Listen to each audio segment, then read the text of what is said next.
What's up, lore masters? Today I'll be talking about a topic that's pretty emotional. So if you're not into talking about ethics and if a people should be genocided or not, this is probably not the video for you.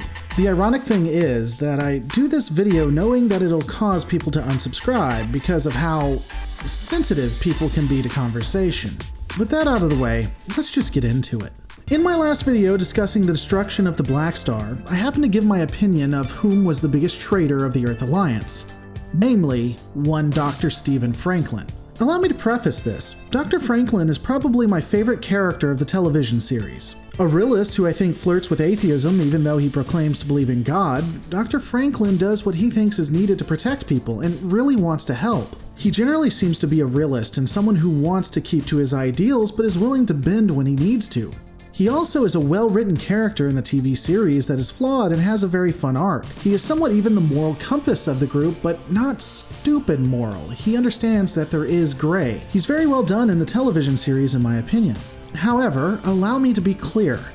If I was writing the General in the Babylon 5 movie In the Beginning, I would have taken Dr. Franklin, thrown him in a cell, had my strongest P-12 Psy-Cop walk in, rip every piece of information on the Minbari from his mind, made him take the Psy-Cop to where all of his papers on the Minbari were, and then had Dr. Stephen Franklin explain it to another doctor in exact detail. I would have then put him in a jail with a monitor where he could watch how well his research helped out humanity. And then, when the war had been won, had him executed for being a traitor of the state.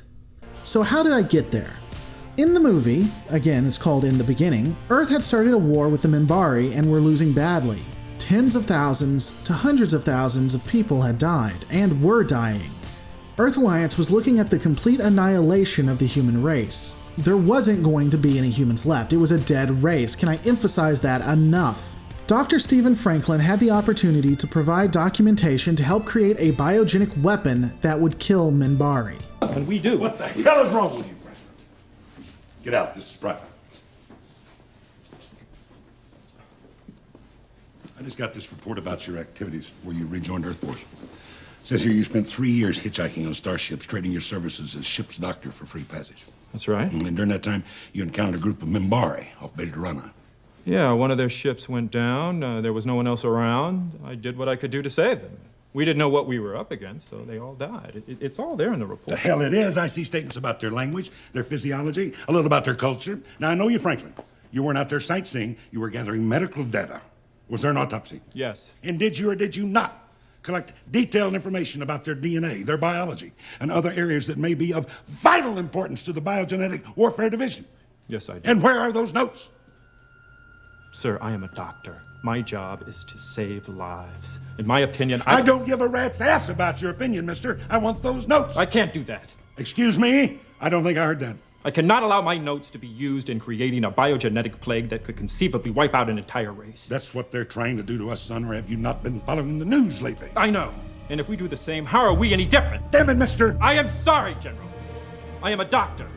I cannot allow my notes to be used in the production of weapons of war. Now, under the military code of justice, Don't you talk to me You about the cannot military code, force mister. me to go Do you hear against me? my conscience! Security! Dr. Franklin's under arrest. He will be held until he produces the information I've requested. I want his office searched. I want his house searched. Every data crystal. I want all reports. Every record's confiscated for 1,600 hours. And God help you, son. From now on out, the blood of every soldier that dies in this war is on your hands. Get him out of here! Look, let me take a step back and say this. I don't like the option I presented. I don't want that any race or species should die. I don't want humans to suffer either. And unless you're a spider, I prefer to live and let live of everything and everyone. But when you are facing an enemy that is killing you en masse and there is no way for them to lose, and you beg them to let you live and they ignore your pleas, all they ever do is slaughter you, slaughter everyone, slaughter every man, woman, and child that they can find. You are damn right that I am okay with destroying them and turning them into a dead race. Damn straight, every day and twice on Tuesday. And anyone who doesn't want to save their own race is a traitor, not just to the Earth Alliance, but to the human race. I'll grant that Earth may have started the war, but Earth Alliance sued for peace. Complete surrender. They were willing to be subjugated. The Minbari did not care. They just fought harder, killed more people. Many will say that Dr. Franklin was upholding the Hippocratic Oath. Let me ask this. What good is the Hippocratic Oath if everyone is dead? What good is an oath made by humans if they are a dead race? I completely believe in ethics and morality, but at some point, if everyone is going to die, what is the value of being ethical? What is the value of morals? It's useless if you're all dead. I'm not saying that Franklin shouldn't have thought twice about it, or that this should be plan A. But when push comes to shove, when they are all going to die, the general was right. Every death after Franklin said no is on Franklin's hands. Every single one. I will fully admit that this is an appeal to emotion, but I want you to consider. For those of you who say that Franklin has an oath that is more important than the human race, please let me know in the comments. How would you explain that what Dr. Franklin did is right to a mother who has just watched her child die in a Minbari attack? Double points if you can explain it to the mother that is watching her child currently die and won't live because he didn't give his research. Please, justify the oath to me in that context. I look forward to your justifications in the comments below. And as always, remember guys, we're all stories in the end. Make yours a good one.